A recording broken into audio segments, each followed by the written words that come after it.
I was so mad at myself. I was shaking my fist at heaven for all the hell that I'd been through, when in fact I put myself through that stuff. God didn't do it. You didn't do it. My mama didn't do it. My daddy, my grandpa. None of these other folks made the choice for me to get behind that wheel that night, put them keys in that ignition, and to have that wreck. My name's David Hale. I'm from the Mississippi-Alabama line, the coast.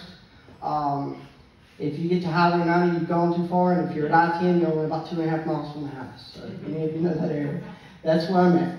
So, yeah, I've been hunting with Hope Outdoors now since 2011. So I guess it's going on 10 years. Met a lot of people, had a lot of fun, you know, and these hunts really bless my heart, you know, because now I've killed some deer, and I love the hunting part of it, but there's nothing like the fellowship whenever you're in blind, especially with other believers or even people who don't know the Lord or whatever the case, but you're there all together as one, you know, just to love on one another and lift one another up, have a good time, be in the nature, you know, and seeing the animals and stuff like that is always the cherry on top, but it's just beautiful to be here with folks like y'all just to fellowship, you know, it's an amazing thing.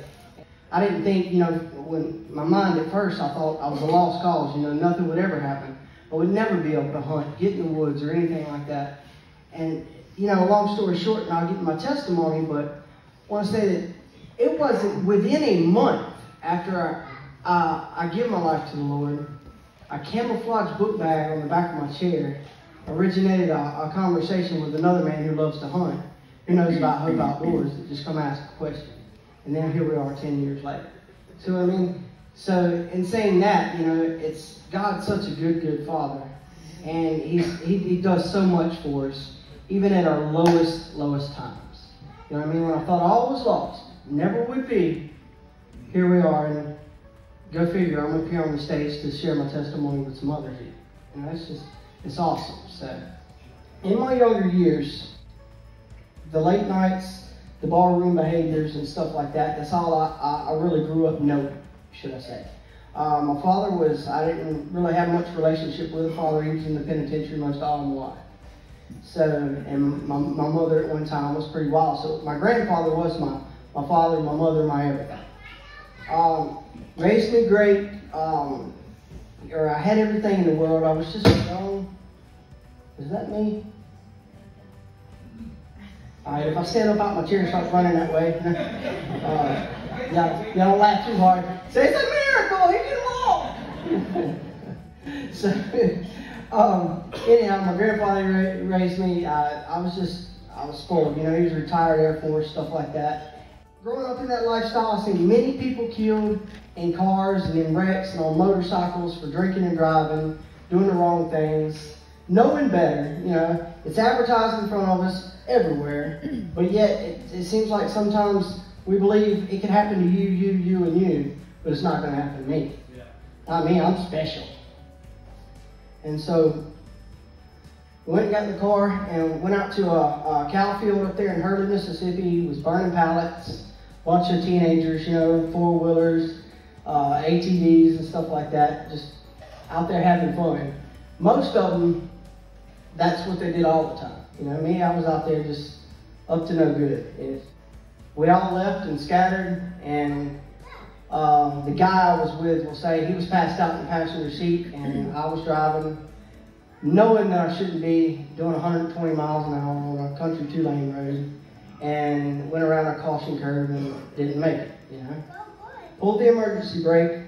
On my way around, the car swapped ends, went off it backwards. I wasn't wearing my seatbelt, so he went through the passenger window, got a cut on his forearm. He's okay, thank God. Here's the blessing. There was a nurse getting off of work at the hospital in Mobile where they had the life lightning tube that takes the back roads home every night.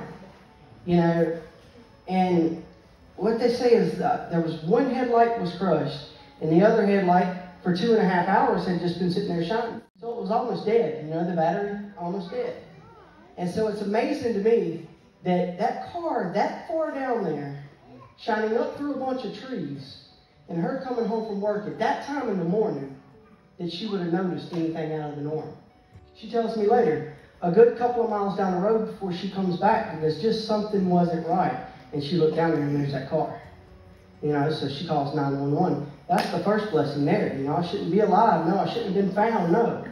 They life-flighted me, dead on arrival. I coded twice at the hospital, fractured my neck, broke my back, T3 and T4 shattered, lacerated my liver, both lungs was collapsed, and I busted my spleen. So all of this stuff, all this trauma to my body, you know, and I'm sitting up here still today, you know, so energetic and so full of life and so full of joy, and giving my testimony and things like this. And every time I do, it's just that much more awesome. I just, like, how can it be? You know what I mean? There's nobody in here who can tell me that that was anything but Jesus Christ. Y'all get a kick out of this. I love it, I love it, I love it. My mom, the doctors start coming to your family to prepare, you know, to take you off the machines and stuff that may happen. And because he went so long without oxygen to his brain, they told my mama, if he does live, doctor's words, he'll be a vegetable. He'll be a fruitcake. You know, he won't know who he is. All of these things. And my mom said, well, he'll be my little Brussels sprout. You know? And it's just the coolest thing now. You know, I thought it was goofy then. But every time I tell it, I get a kick out of it. Because I'm like, that's my mama saying, it don't matter. That's my baby. You ain't going to take him off of nothing. The Lord's going to do something, you know, whatever. And then here we are with a master's degree now. You know? It's amazing. And so I got out of the hospital. I was so depressed. I was so down and out. Just woe is me. You know, poor pitiful me. I don't know you. Like I said before, I don't know you, but I hate you was my mentality. But I was going to try to use you to get something for me, to make it better, to make my wrongs right. I was going to hurt you, you know, in whichever way I could. And so that's where I turned to the dope. That's where I turned to the meth.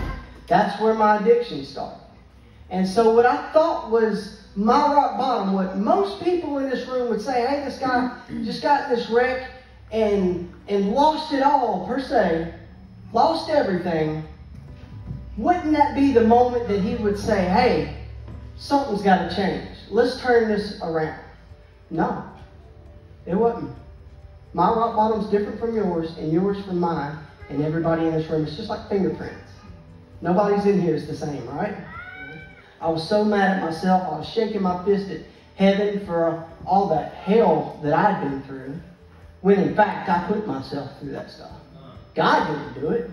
You didn't do it. My mama didn't do it. My daddy, my grandpa. None of these other folks made the choice for me to get behind that wheel that night, put them keys in that ignition, and to have that wreck, right? So it got so bad, y'all. I was homeless. I was living in a park. I was selling my air mattress for dough. That's how bad it took me. It took my life. It took my actions. You know, of course, I didn't wake up one morning and say, okay, I want to be that way. But I become that way once it got a hold of me. So, for 9 years, 2 months, and 2 days, which is actually 3,350 days, from June 5th, 2002, when I got in my wreck, to August 7th, 2011, when I found Christ, I went with the meth.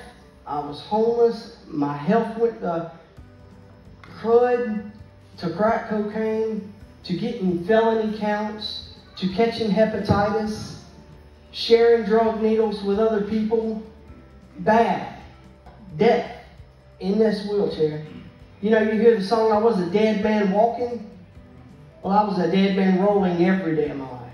That 3 times in that year, I was in the hospital for blood infections, y'all. I mean, almost on life support that one time again because I caught pneumonia in both lungs as well with the blood infections. And it's 21 days, IV antibiotics, all these things pumping me through it. And I lay there in that bed. My thought in my head, y'all, was how many more lives do I have? Because I can't count on my fingers and toes how many times God saved my life already. So I take it that if I just go out and do the same exact thing after I get out of this pickle that I'm in, it's spitting in his face once again, right? Because he saved me last time. That was the mentality I had.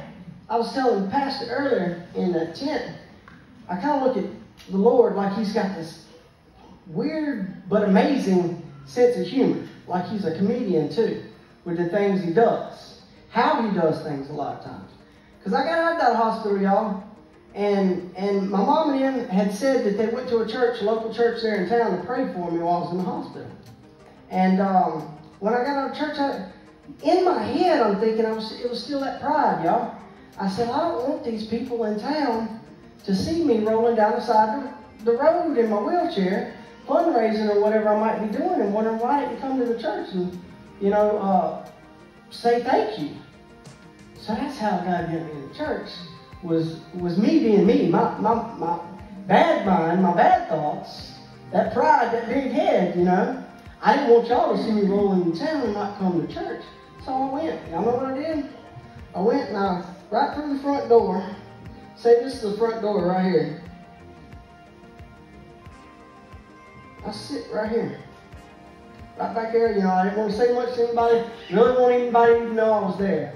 But God used them folk to love on me, to pray with me, pray for me, give me hugs, shake my hand. It was like the most amazing thing with church I'd ever seen in my life, because I had that thought from when I was a little kid, and I did go to our church a couple times for the wrong reasons. But it was that if thou everybody above you type thing was my mentality. And so these people just loved on me, and so I was liking this, already feeling comfortable, I guess is what I'm saying. So I sit back here, and pastor's up there just going 90 to nothing on stage, and before you know it, he didn't stop. He didn't even know I was there. But he said, the Lord spoke to me, to my heart right now. He said, there's somebody in here who's hard-hearted. Somebody in here who's got walls around their heart and their mind. You know what I mean? And he was just pleading out. And of course, that word might have been for 20 people, but that word was for David Hale. And he was just going in. What seemed like 15 minutes could have been just 5. But it was a long 5 minutes for me back there. Still today, I've had people tell my wife this story. In that electric chair, they said I'd roll a little bit, and I'd stop. So I'd roll a little bit more, and I'd stop. I was fighting it, But before you know it, I was down there at that pulpit with my hands in the air, weeping like a baby, and just saying, Lord, please help me. Lord, please help me. I'd never tried that. I always went right back to the same old, same old. What's insanity, doing the same thing, expecting different results? We talk about that in groups and in drug rehabs and stuff like that every day. But honestly, that's what I was living, because I went out trying to be the same person, expecting something different to happen in my life. Back of my truck window now says, all capital letters, but God, exclamation point. Because I want you to think about it. Every single bad event, bad time, bad second, bad week, wreck, loss, finances, house, anything that went wrong, ask yourself, could it have went a little bit worse?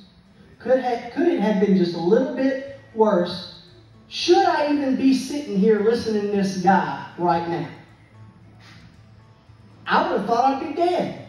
But am I? No. You see, the moral to the story is, I went through X, Y, Z, but God did. But God changed. But my God is. You see what I mean? I don't ever want to beat anybody over the head with Jesus, with the Bible, with anything else. But in my life, with my smile, with the life I live. One day I was just day before yesterday, glorifying and thanking and letting the world know through that great Facebook, that I just got my dream job. And now I'm not only an certified alcohol and drug counselor, but I'm a counselor at a faith-based program as well. That was my, I don't have anything against anywhere that's getting some help. But I want to be somewhere whenever you open the door, I open the door, God puts something on my heart, and I tell you it's from Him. I don't want to be smashed for that. You feel me? So that's where God put me. And not 10 hours later, I was in an ER with an infection, thinking I'm going to be admitted. Y'all see the difference? on cloud 9 right here telling the world where I work and what I'm doing. Paying it forward. I love life. And 10 hours later, my head's against a concrete thing right here in the ER, waiting 5 hours. Going, God, please help me.